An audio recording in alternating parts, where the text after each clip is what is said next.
Good afternoon, beautiful people of planet Earth and all other sentient entities across this wide expanse of multiverses and dimensions and galaxies and universes and what have you. Today, here in Brisbane, Australia, it is Friday, the 18th of July 2025, and the time is 3:06 p.m. Thought I'd continue reading from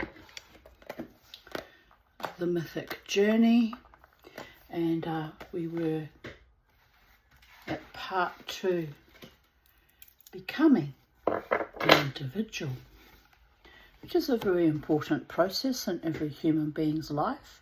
Individuation, growing up and through and beyond your parents' control dramas and programming and figuring out who you are and being your own person.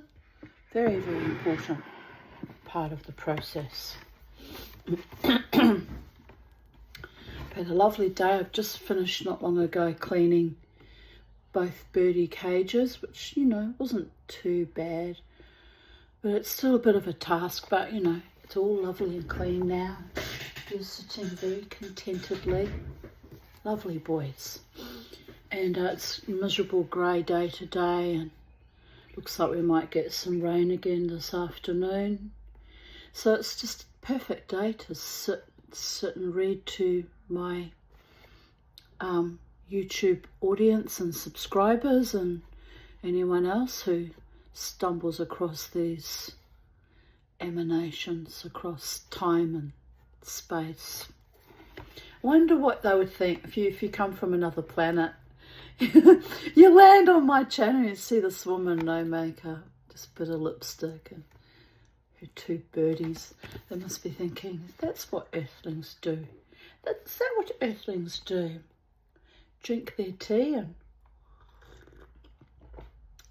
ruminate about the other worlds, because why not? Why not? This world hasn't been overly kind to me. I might as well dream the psychedelic dream of other worlds. I don't do psychedelics even though I'm wearing mushrooms. Just saying. My daughter made these for me. Aren't they lovely? She made them out of some kind of Fimo, I think is the brand. What's it called? What do you call that? Polyplastic type clay. But she's a very talented artist. She made me shrooms. And shrooms are very symbolic, very potent medicine if you know how to handle it. And I haven't dabbled because my brain doesn't cope too well with interferences of the external kind, So I've never tried shrooms. I have dabbled in my day with a bit of cannabis, which I found actually quite healing. Apart from the couple of times that I skitzed out on it, which were a bit frightening. But that's because my dickhead ex-boyfriend gave me hydro that was laced with something, I'm certain, because normally don't have bad reactions. But anyway, that was a bad night that night. So anyway, Psychedelic Dreamer, which is my nickname gifted to me by Spirit, when I joined Power Talk back in, I think it was 2003. I sat in front of the computer screen and I thought, not scream. And I thought, what shall I call myself? And I thought, well, what do I always do? Dream in Technicolor. So I called myself Psychedelic, playing on the word psyche. Psychedelic Dreamer, and every fucking druggy motherfucker in the known universe that went on Power Talk just naturally assumed that I was a partaker of psychedelics. Just no judgment there. It's very healing, especially if you've got complex trauma issues like my own. But they would start trying to talk the jargon with me, and then they'd get frustrated because I'd be like, I don't know what you're talking about. Don't do drugs. And then they'd get all annoyed because they thought I was being all prissy and McJudgy, but in actual fact, you know, just wasn't my path. Wasn't something I indulged in. My mind's weird enough without adding drugs to the mix. You should see what happens when I have surgery, by the gods. Oh, it's not pretty. It's not pretty. It's very, very terrifying. My body does not like invasions of any kind without my consent, although technically I did give medical consent. But it's still, you know, has its kind of its own consciousness, and it reacts very, very badly under those kind of situations. Right, anyway, let us continue with reading the stories. Part 2, Becoming an Individual, and the painting that is on the facing page. Very interesting painting, actually, how it's done. Is of David and the Head of Goliath by Louis Finson, 1617, which they normally give the dates in, you know, death of the person, but I'm assuming 1617 was when he painted this painting, because I can't imagine he would have just lived for 1 year, done the painting and then popped his clogs. So they just probably didn't have his actual birth and death date and just gave us the date of the, you know, when he painted the wonderful painting. Yes. Yes.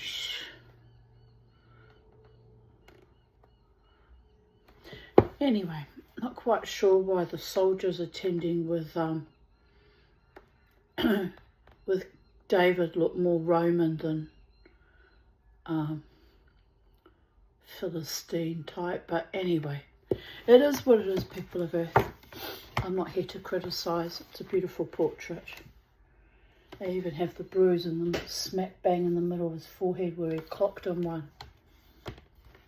Ouch. Right in the pineal gland. Take that, Goliath. Right, let us begin. There is a mysterious impulse in all of us to become ourselves, unique and defined individuals, apart from the family bonds, partnerships, and community life, which give us a feeling of identity. But, as myth tells us, the process of becoming and melting already, bloody hell. The process of, I know, the process of becoming an individual is a hard and sometimes painful one. It involves not only a willingness to meet the inner and outer challenges that test our strength, but also a capacity to stand alone and endure the envy or hostility of those around us who have not yet begun this journey towards selfhood.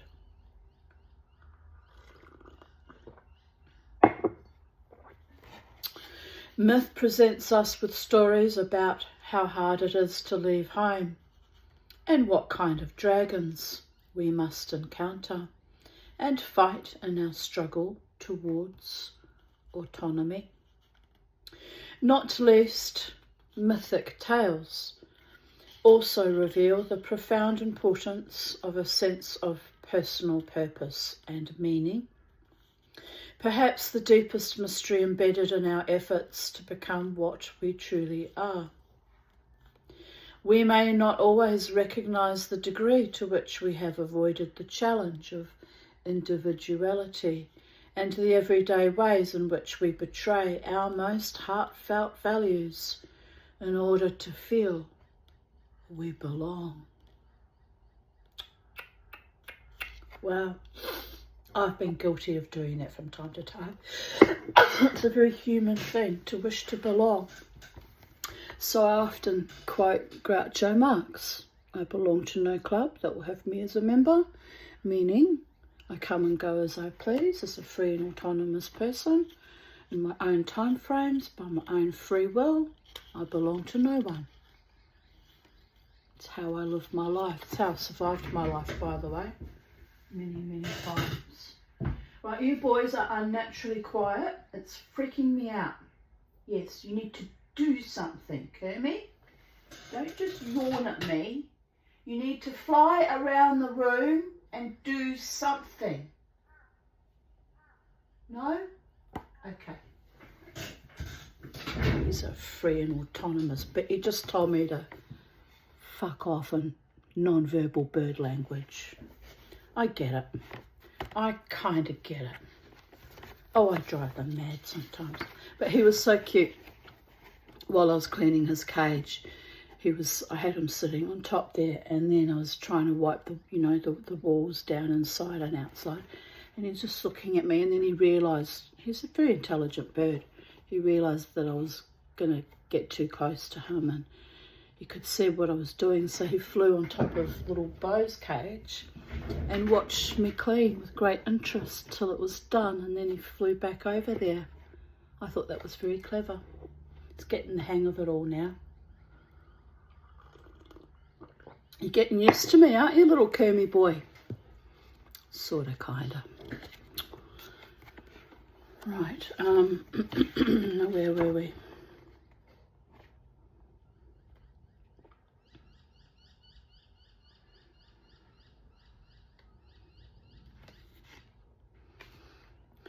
We may not always recognise the degree to which we have avoided the challenge of individuality and the everyday ways in which we betray our most heartfelt values in order to feel we belong. Try not to betray your own values, darlings. It always goes bad. And those motherfuckers, whichever group you belong to that turns rancid, they don't care about you. As soon as you betray your values, you're a goner.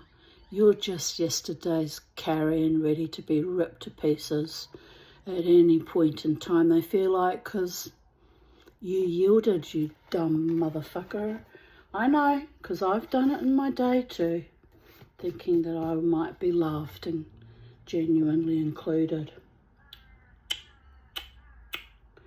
Better to be a lone wolf than a lone ranger. Take no prisoners. Come and go as I please. Live my best life. What did Karen wish for me? To be free in another paradigm. Well, there's layers to that. But I'm not buying into that either. I'll come and go as I please, as I've always done. And dance when I feel like dancing and, enjoy myself. That's all I'm there for. Have a bit of fun, listen to music, dance, go home safely. Right. In these spheres, myths can offer not only insight, but also the reassurance that self-development is not necessarily the same thing as selfishness. We cannot really offer to others what we have not yet developed within ourselves, indeed. Chapter 1, Leaving Home. Leaving home is as archetypal an experience as that of the family. In order to become ourselves, we must separate psychologically from the matrix from which we have emerged. In order to achieve this, we may also have to separate ourselves physically from our parents and home, so we can discover our own thoughts, feelings, beliefs, values, talents, and needs. Leaving home does not imply that family life is bad. It may be that those who fear this journey into life are more likely to have suffered family problems than those who move out into the world with confidence and hope. There is pain in leaving loved ones behind, which can be made worse if those we are leaving are unwilling to let us go. But equally, there is joy in discovering that we are capable of making our own decisions and taking responsibility for our own lives.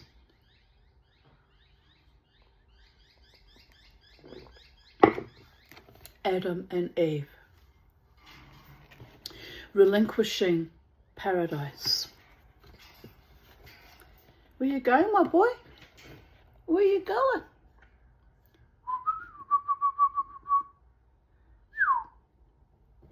Is he hanging off the back? Yeah, he is too.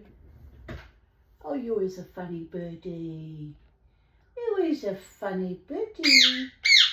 I know, you're so handsome and so funny and so clever. You're a sweet little boy. He really is. The biblical story of Adam and Eve is a tale of separation and loss. We may believe it is literally true. We may understand it as a moral paradigm, or we may see in it an allegory of the original separation from the mother at birth.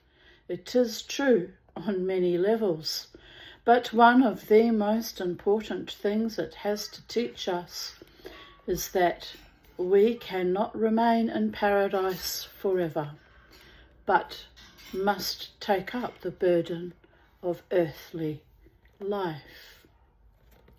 The expulsion from the Garden of Eden is the quintessential tale of leaving home.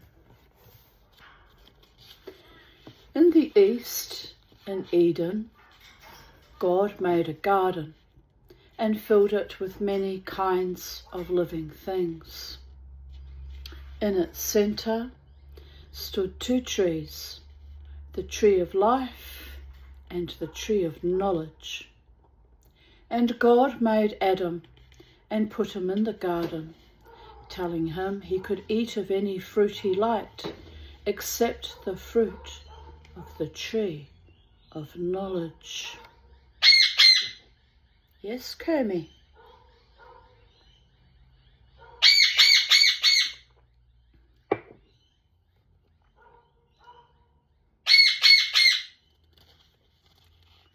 He's responding to a whole flock of birds out there calling. He's calling back out. Sweet. And God sent all the animals to Adam, who named each of them. And then I did complain they were too quiet before, so you've got to go with the flow, people of earth. And then he sent Adam into a deep sleep.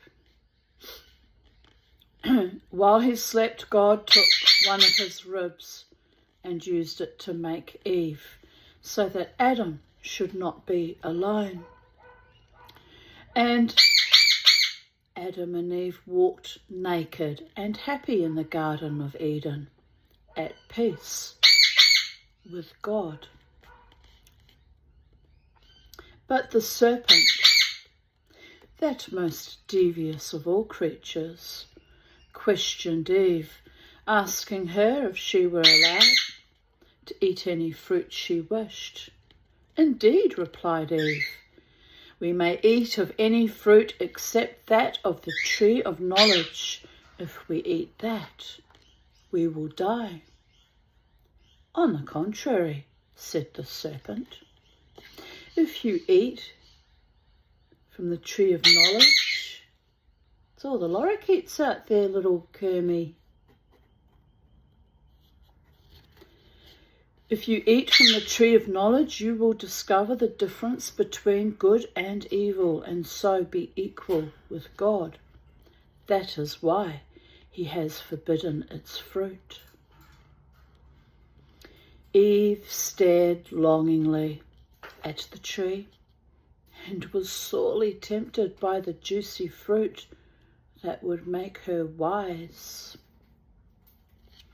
At last, she could bear it no longer and picked a piece of fruit which she ate. Then she handed another piece to Adam, which he ate, and as they looked at each other, they became aware of their nakedness and the differences of their male and female bodies. And they were ashamed. Hastily they gathered some fig leaves, which they used to cover themselves. In the cool of the dusk they heard the voice of God as he walked in the garden, and they hid so he would not see them. But God called to Adam, asking where he was and why he was hiding. Adam replied that he had heard God's voice, but was afraid. And God said, "If you are afraid,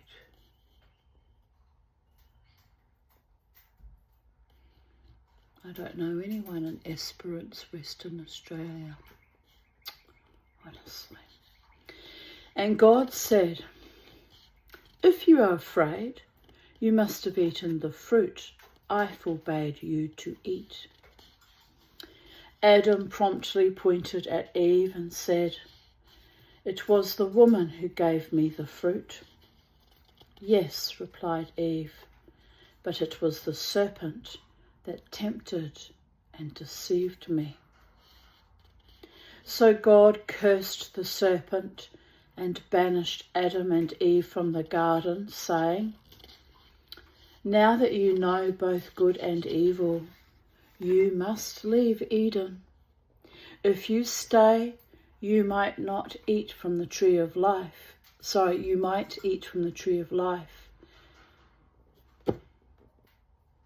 And then you would live forever. And that I will not permit." And God drove them out of the world and cursed them, saying that henceforth Adam must live by the sweat of his brow, and Eve must suffer the pains of childbirth. And east of Eden, God stationed a cherubim with a flaming sword to guard the entrance to the garden and the tree of life. And before we continue, I'll show you the painting.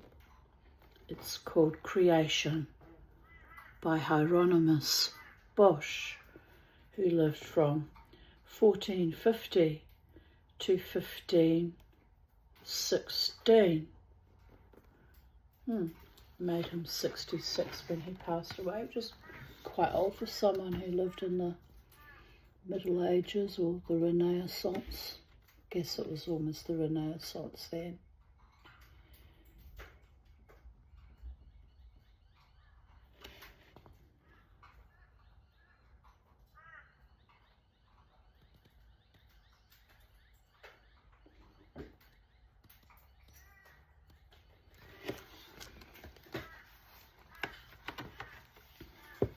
Commentary.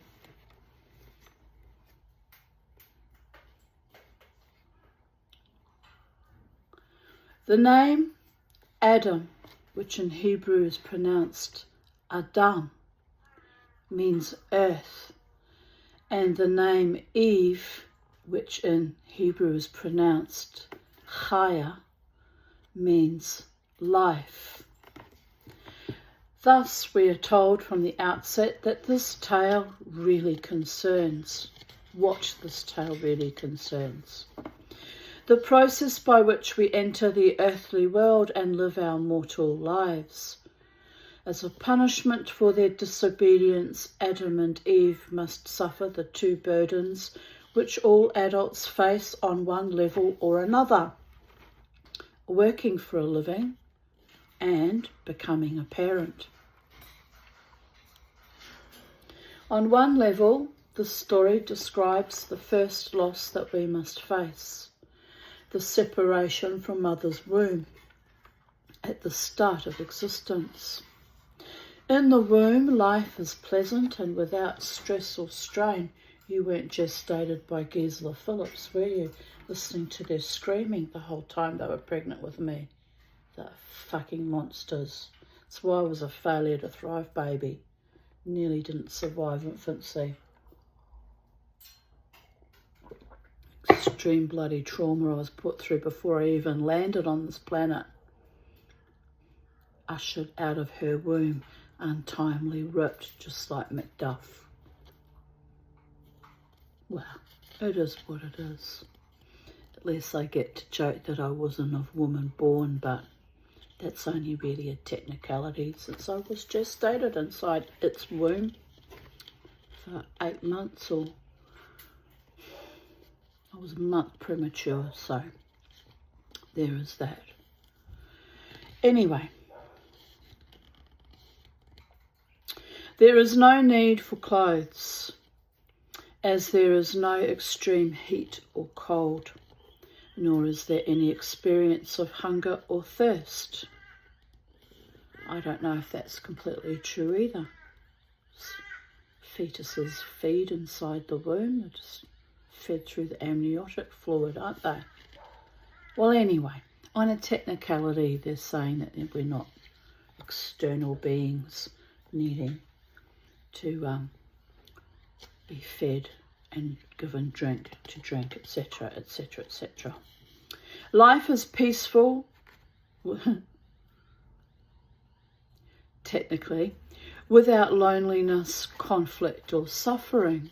If you had a loving mother that talked to you when you were in the womb and made you feel safe and wanted.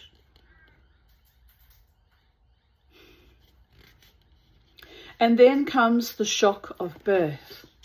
Just as Adam and Eve are propelled unceremoniously from Eden, so the baby has its first taste of loneliness as well as physical pain.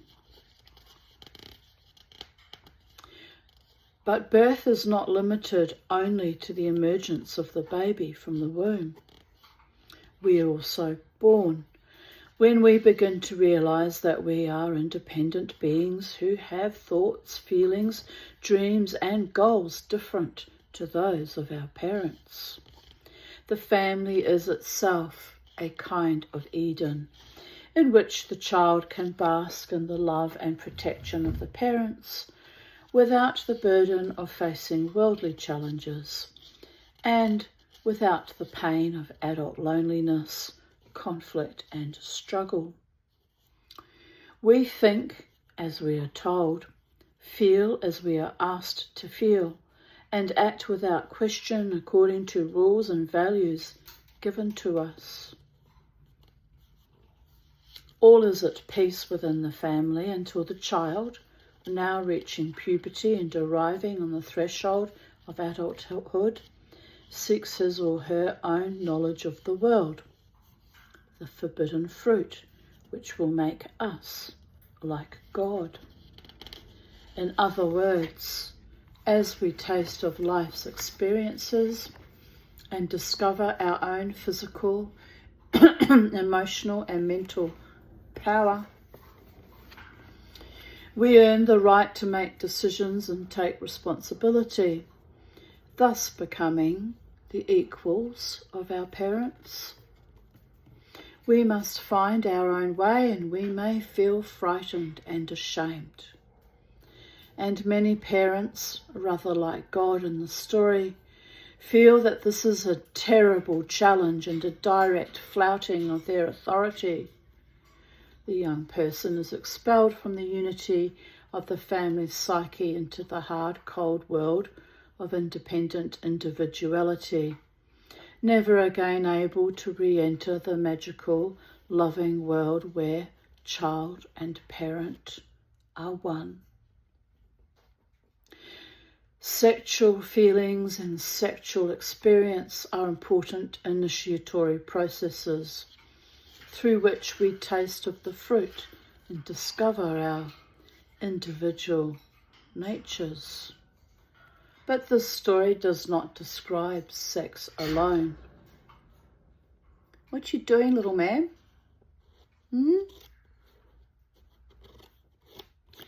Knowledge of good and evil is really about making choices according to our individual values.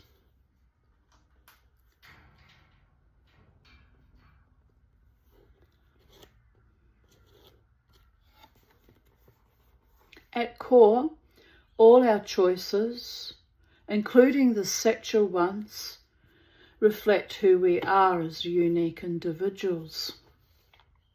But with this discovery comes the pain of separation, for inevitably we will find areas of conflict, even with those whom we love most. Sooner or later, we will have to challenge our parents' assumptions, make our own decisions, and take our own consequences. These choices may involve a particular vocational direction, a decision to go to university or not, a certain relationship we long to pursue despite our parents' warnings, or the expression of ideas and feelings which cause conflict within the family. Whatever they are, at some stage, we have to risk the experience of psychological separation and the loneliness of life outside of Eden. Our emergence into adulthood may involve many feelings of loss, isolation, shame, and guilt.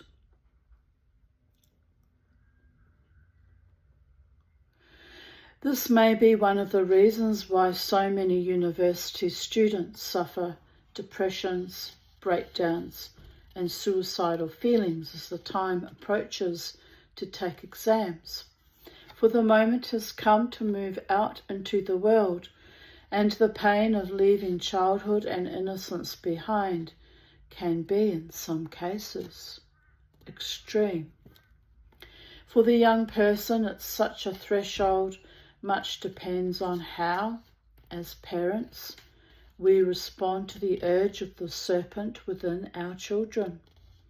If we view their need to taste life as a sin against our authority and worldview, we will increase the burden of suffering on them and instill in them a sense of being guilty and outcast.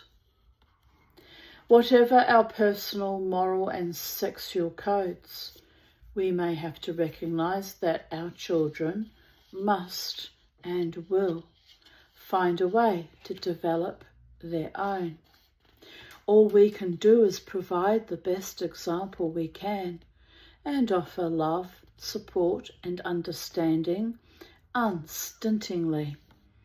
And if we can recognise that the serpent too was created by God and that its injunction to taste of the fruit is that which gives all young adults the impetus to pursue their potentials and take their rightful place in life, we may ultimately be less unkind than the God of Genesis.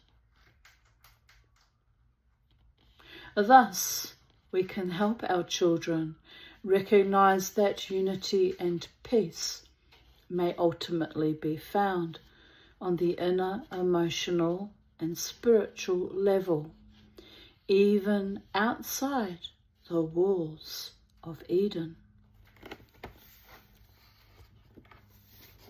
The Buddha's departure. Life cannot be avoided. Catches up with you in the end, people of Earth. It truly does. There's no way out but through the looking glass. In this inverted paradigm, more than ever, I'm reminded of that. Never cede, never yield, never quit.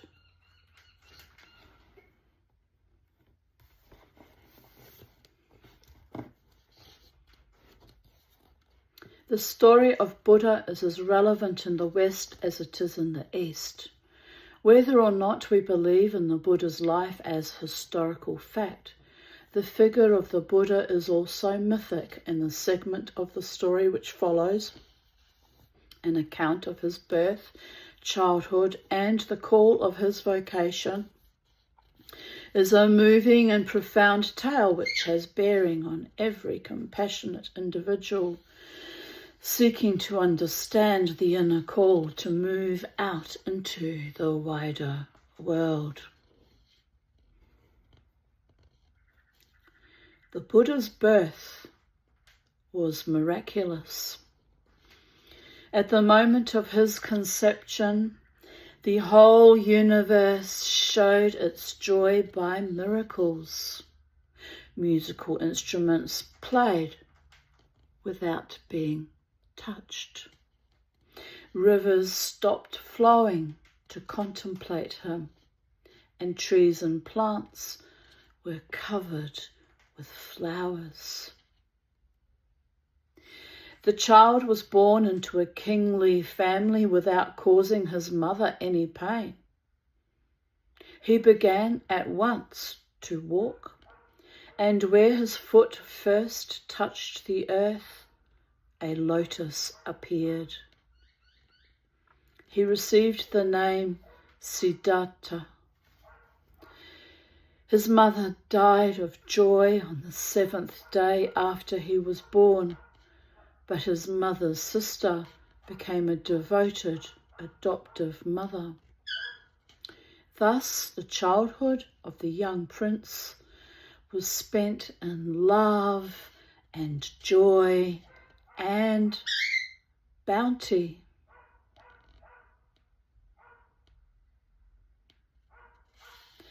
When Prince Siddhartha was 12 years old, the king called a council of Brahmins. They prophesied that if the prince beheld the spectacle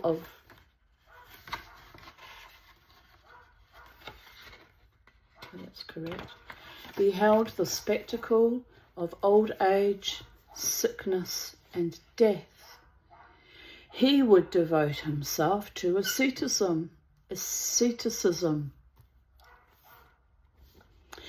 The king preferred his son to inherit the throne and be a ruling sovereign rather than becoming a hermit.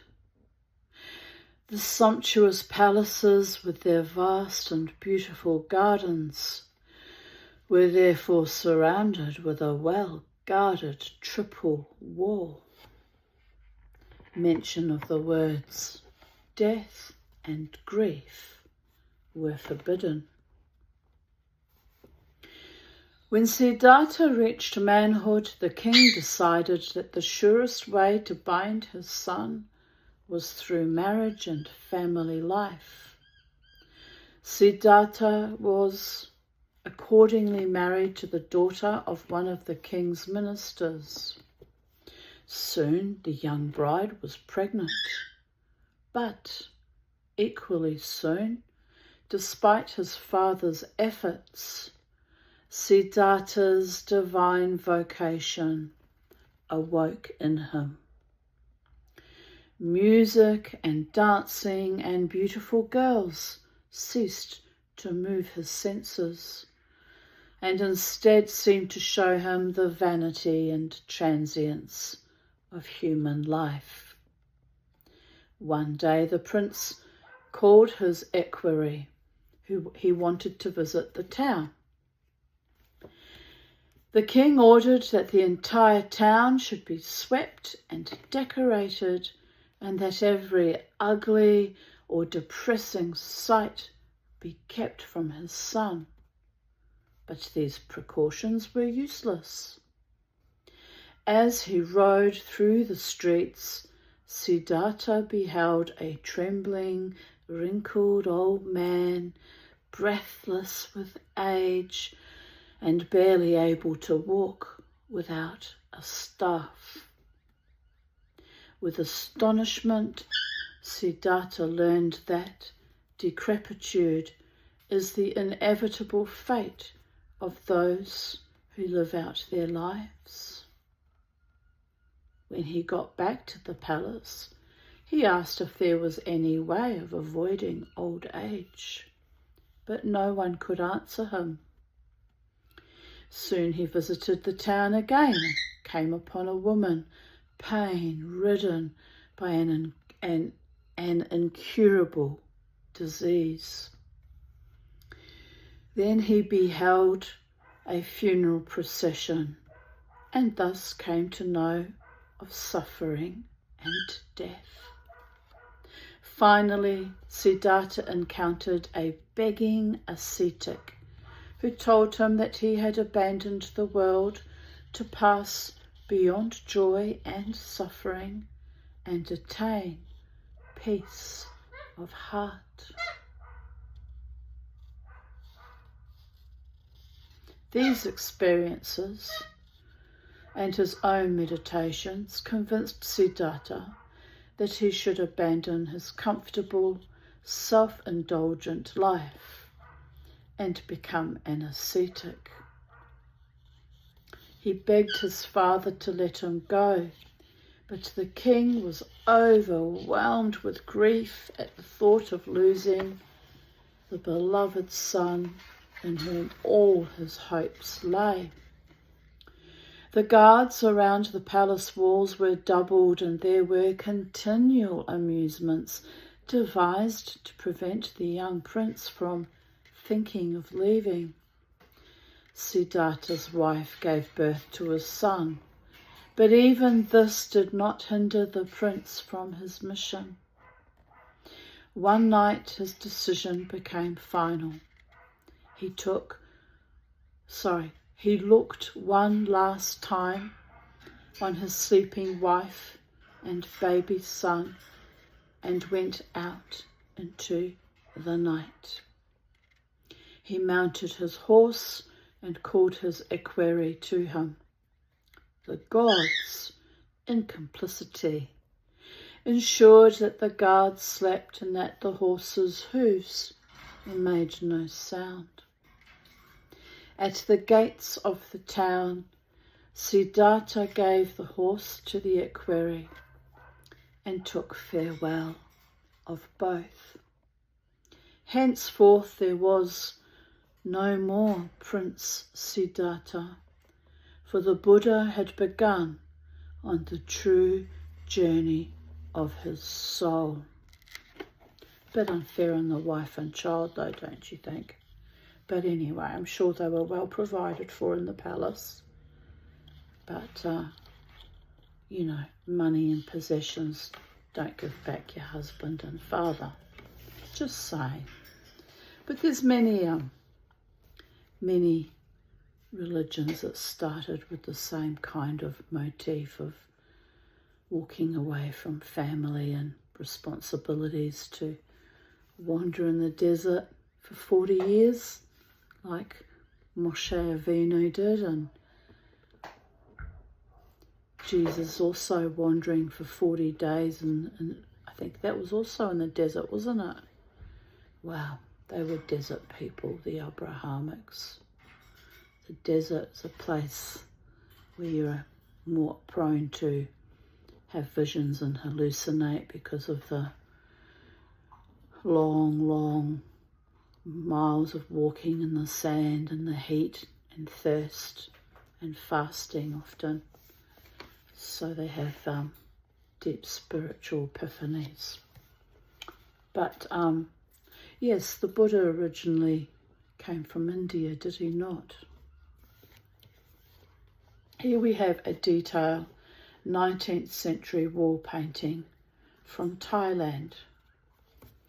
When Prince Siddhartha left his home to seek wisdom, he cut off his long hair with one sweep of his sword and exchanged his royal garments for a hunter's poor rags. And here he is, lopping off his hair, and all the people, probably palace staff, watching on with probably a bit of amazement and consternation.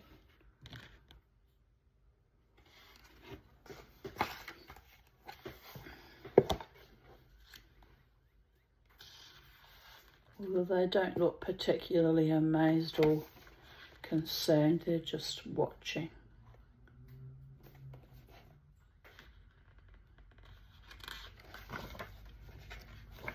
Right, commentary.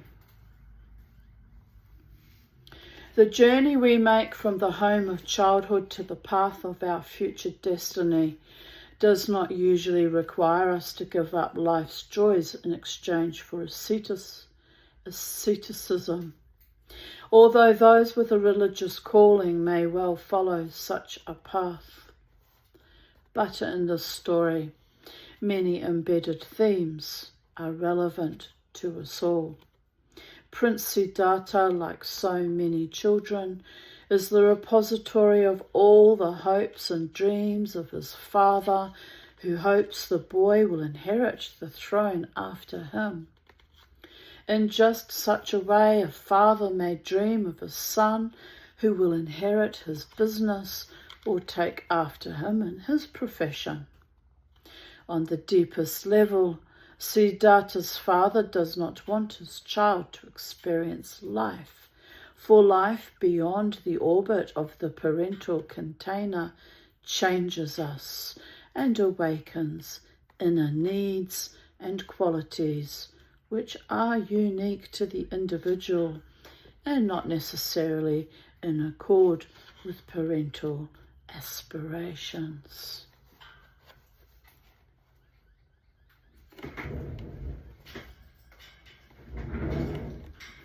In particular, the king does not want Siddhartha to encounter life's suffering, for this means growing up on the most profound level.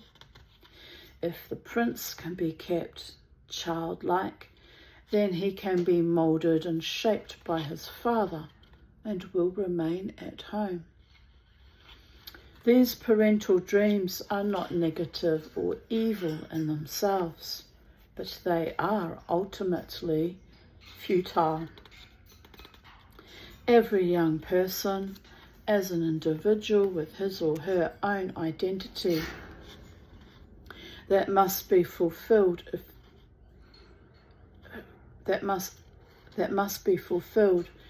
that young man or woman is ever to be at peace within.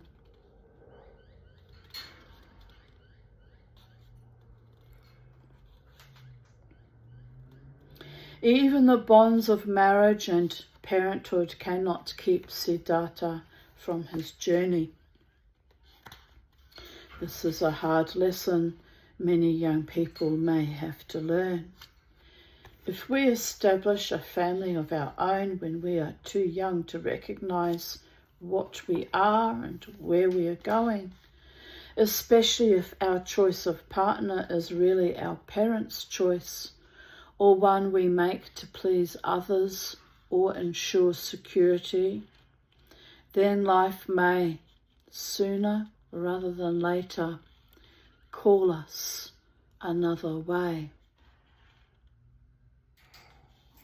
The pain and sadness of separation may accompany the inner commitment to become oneself. As parents, we can help counteract this all too common experience by not pressuring our children to settle down before they know who they are and what they want. The harder we try to make our children stay, the more suffering we may cause them when, eventually, they seek to leave us. And, as children, we may have to endure parental anger and disappointment in order to avoid creating greater hurt and disappointment later through being disloyal to our own souls. Had Siddhartha's father not been so determined to bind his son through marriage, Siddhartha might have, at least, been spared the unhappy separation from his beloved wife and child. But this wife and child are part of his father's world, not the world he feels destined to enter. Sadly, there is no way in which Siddhartha can pursue his inner calling and also remain his father's child his wife's husband, or his child's father.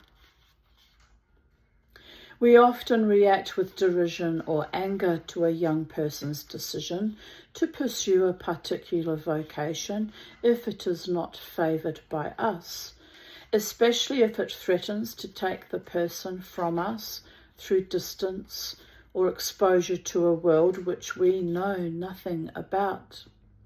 It is true that many young people change direction later in life, and we cannot expect someone in their late teens or early 20s to know with any certainty what they want to do with the rest of their lives. Yet, like Siddhartha, some do indeed know. Whether the vocation is lasting or only appropriate for a period of time, if it springs from the heart, then it is not the place of any family member, teacher, friend or counsellor to deflect that young person because of ulterior motives. Siddhartha's vocation is a spiritual one and demands that he relinquish all worldly bonds and pleasures. The vocation might equally be to play music, to paint, or to write, to set up a business, to travel around the world. What a wonderful vocation that would be, but you need money for that. Or to become a doctor, an accountant, or a farmer. Or it may indeed be to marry one's beloved and raise a family. What matters is the call from the heart. This may not arise in every young person, but it is more likely to be heard if the noise of others' disapproval does not drown out its voice. Parents who are able to communicate well with their children and who can recognize the child's individuality will not have decided in advance, like Siddhartha's father, what the child must become, nor will they set metaphorical guards around the walls and threaten the child overtly or covertly with rejection or punishment if parental wishes are flouted. There is deep sadness in the tale of the Buddha's departure because his father, his wife, and his child are doomed never to see him again. Yet much of the world's population believe that their ultimate salvation lies in the decision he made, a decision which sacrificed personal happiness for the redemption of millions.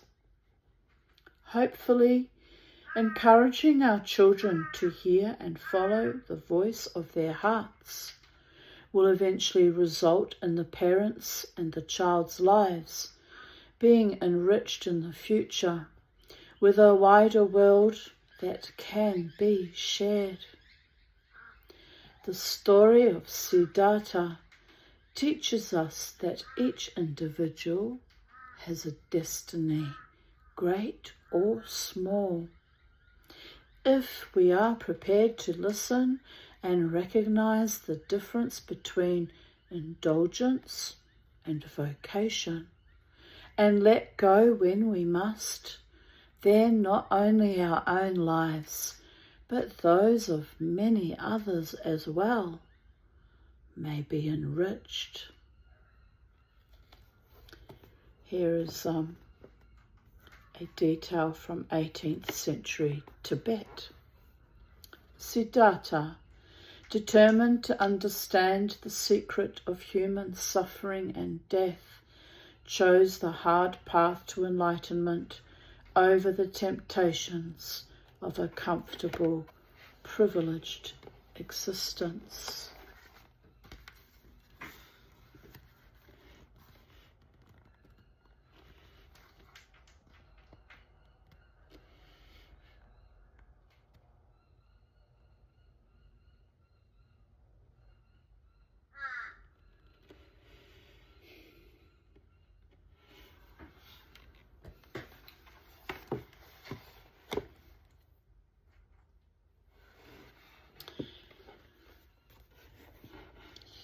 The next story is called Peredur, the son of Evrawc, Evrawc. I'll just go with Evrawc or Evrawc. Finding the courage to leave mother. The Celtic myth of Peredur is a long tale whose roots lie in the Dark Ages, when paganism and Christianity were not yet fully separated, and it is one of many stories which were eventually woven into the great tapestry of the Holy Grail saga. Peredur, like his French and German counterparts, Percival and Parzival, eventually finds the Grail, but it is the first part of the tale which concerns us now, the challenges which first face the youthful Peredur as he claims his right to move out into the world and become a man. Peredur was one of 7 sons of the Earl Evrawc. His father and all his brothers fell in combat, and Peredur was brought up by his mother in the wilderness, where the boy was kept ignorant of wars and knights. He did not even know his father's name, let alone his knightly status. Thus his mother hoped to keep him by her side, fearing she would lose him like all the others. One of Peredur's favourite pastimes was to wander through the woods. One day, 3 knights rode by and called a greeting to the youth. He was dazzled by their noble, proud faces, the glitter of their armour in the sunlight, and the bright colours of their pennants and saddlecloths. When he returned to his mother, he asked her what these creatures were. Frightened, she declared that they were angels, and that it did not befit a mere mortal youth of humble birth to attempt to commune with them. But such deception could not hold back the tide of life in Peredur. One day he wandered far and saw a castle on the border of a lake. A venerable, lame old man, clad in velvet, was seated by the lakeside, fishing.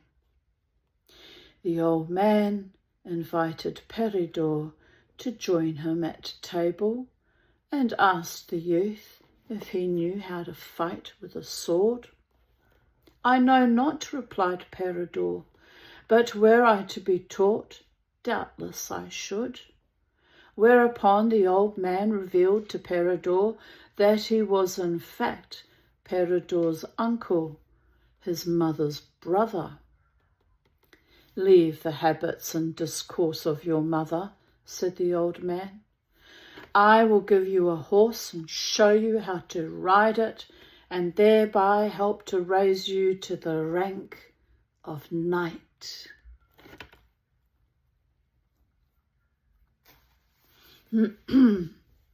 Peredur decided at once that he would become a knight. He received the horse from his uncle the next morning and, with the old man's permission, rode forth. What the hell is happening here? I got splotches and... No, we're okay.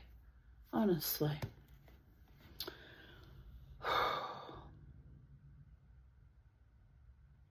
He saw another fair castle standing in a meadow, and another venerable old man greeted him, invited him to table, and asked him if he could fight with a sword. Peredur once again replied, Were I to receive instruction, I think I could.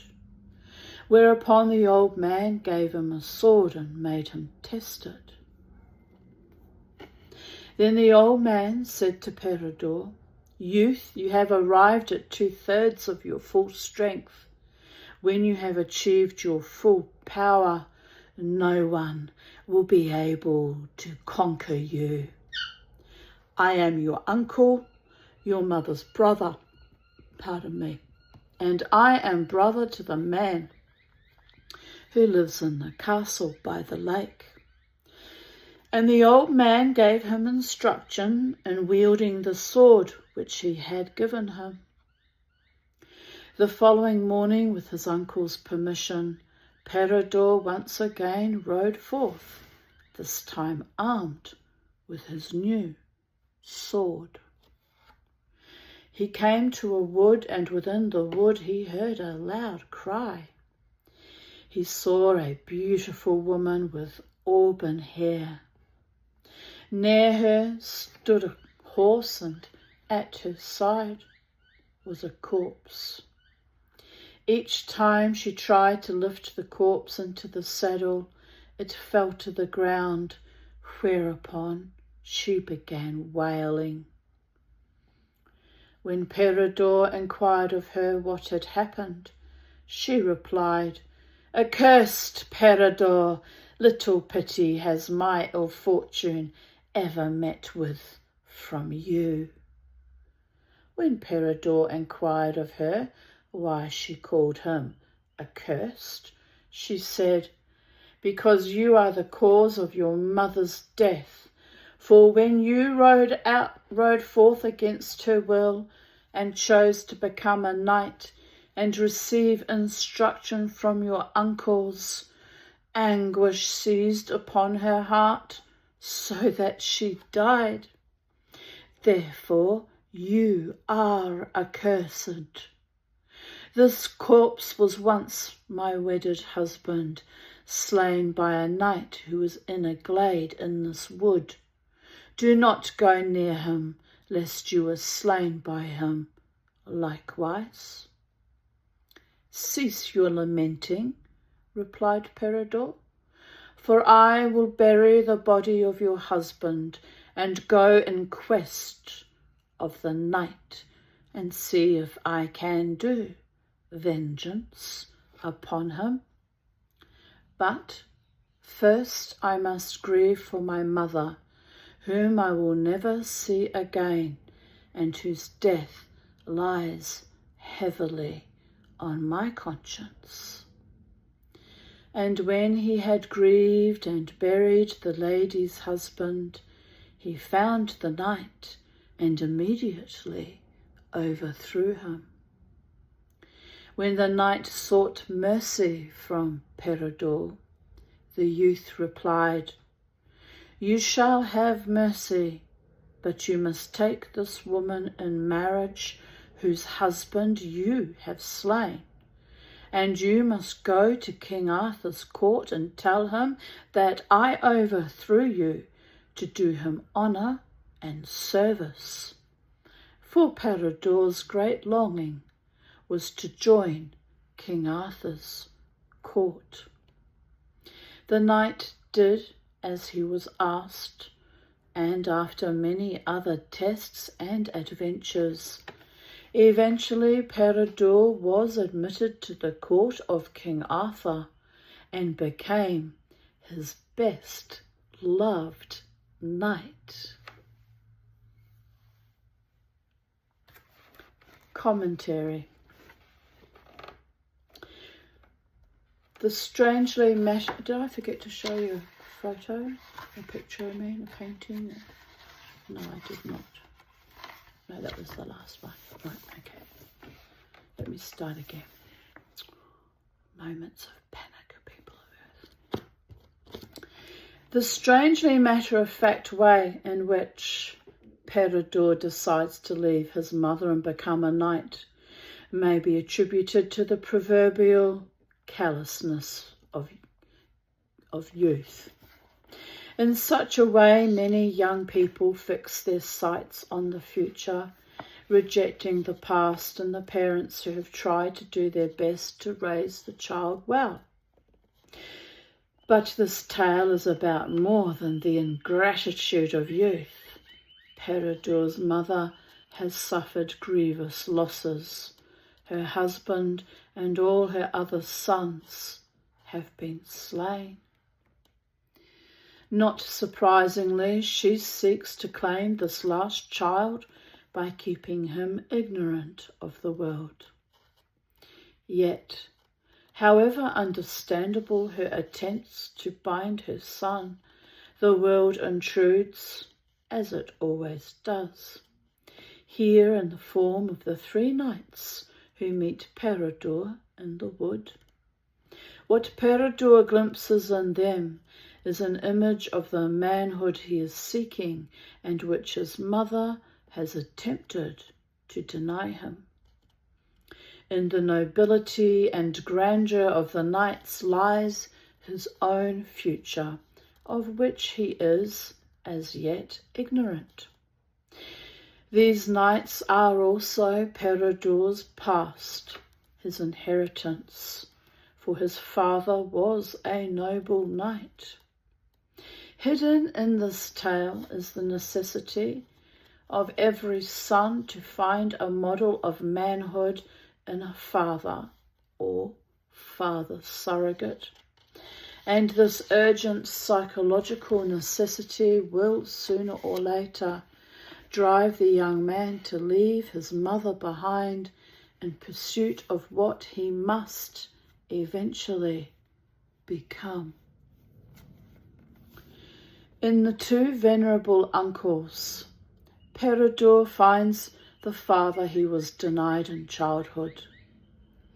Both recognize his worth as a fighter, and both help him on his way by giving him a horse, a means of moving out into the world, and a sword, a means of carving a place for himself and battling for his rights and status.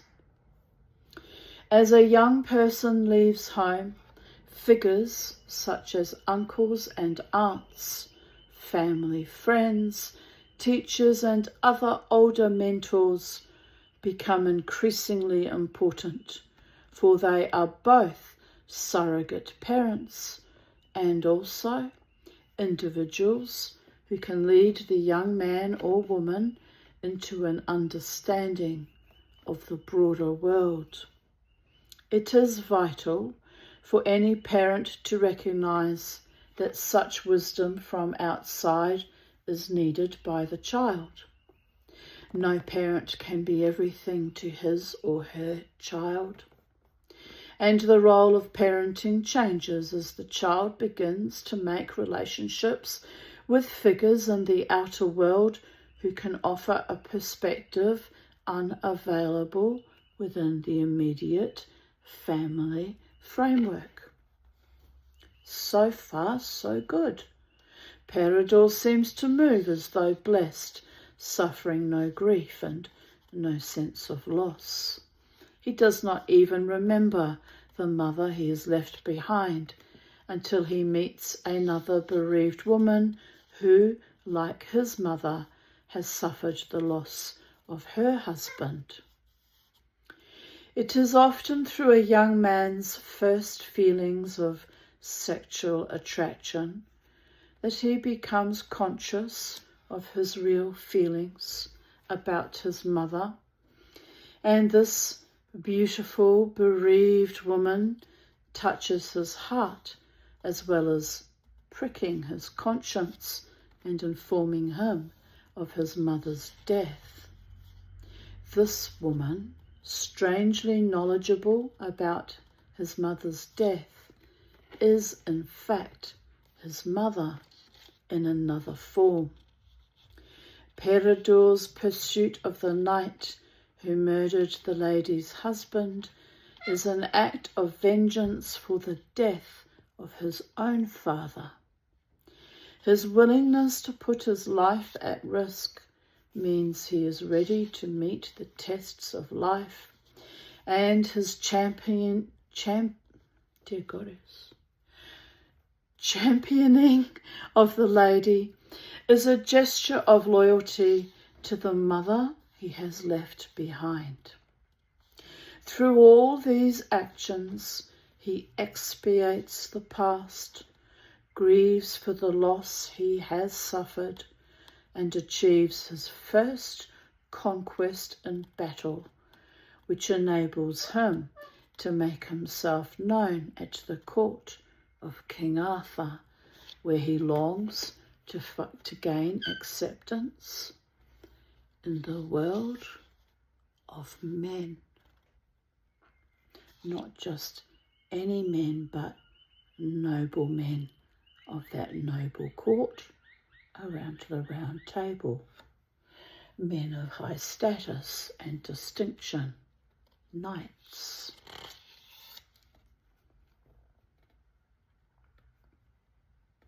The youthful Peredor, deciding he would become a knight, had to face the grief of losing his mother, as well as the challenge of bloody battle before he was admitted to the ranks of fighting men.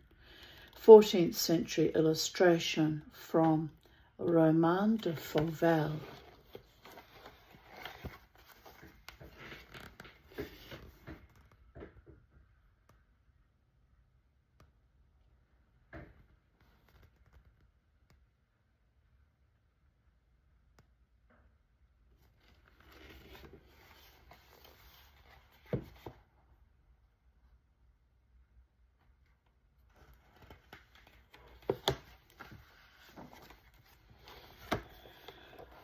What can these early episodes in Peredor's life teach us about leaving home? On one level, leaving one's parents is like a death. For although parents do not usually die of heartbreak at our departure, there is still a sense in which something has died. We can never go back to childhood again. And it is the stark emotional reality that the death of Peredor's mother symbolises. Experiences in the outer world change us and cut the umbilical cord which binds us in psychological fusion with the family. If we are fortunate enough to preserve a good and loving relationship with our parents once we have left home, it is, nevertheless, a changed relationship. For we are now adults and equals, ready to meet our own challenges and even parent our parents, if necessary, as Peredor does when he seeks to aid the lady and buries the corpse of her husband. Peredor's grief is a rite of passage which awaits each of us if we are to make the journey successfully from childhood to separate adulthood. With this encounter and its consequences, Peredor loses his innocence.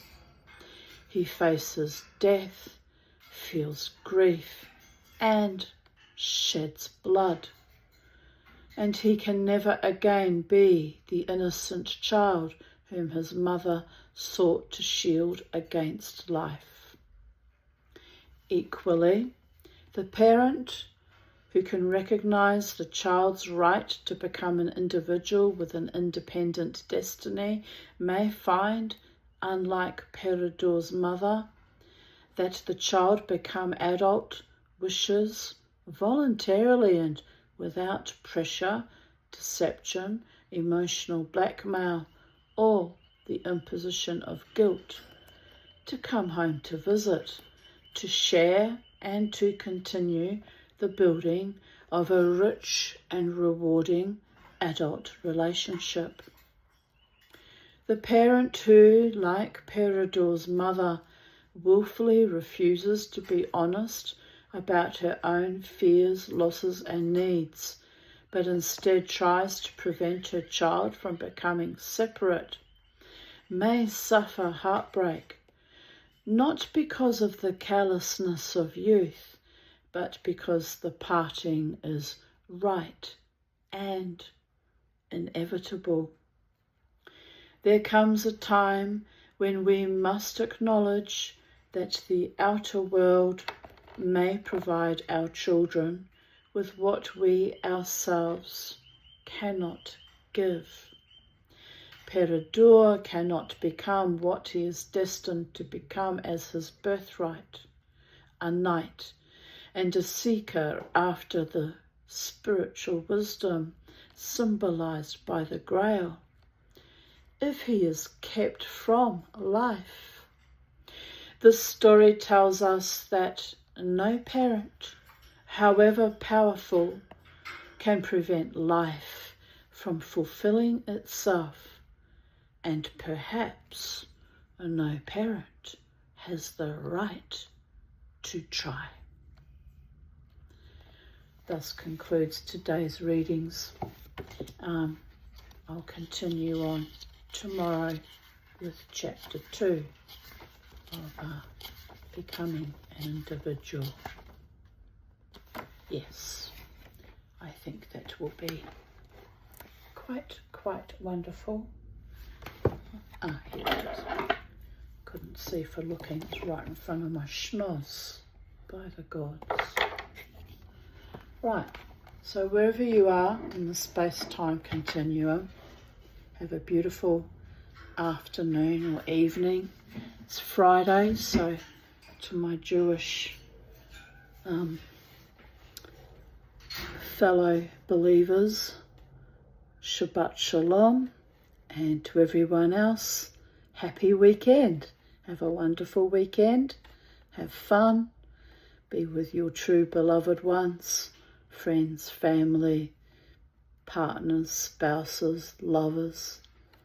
Some of you might even choose to hang out with your siblings if there's not too much rivalry. And anyway, wherever you are or whoever you're with, live your best lives and have loads of fun. And remember, as always, to never, ever, ever let the bastards grind you, me, us down.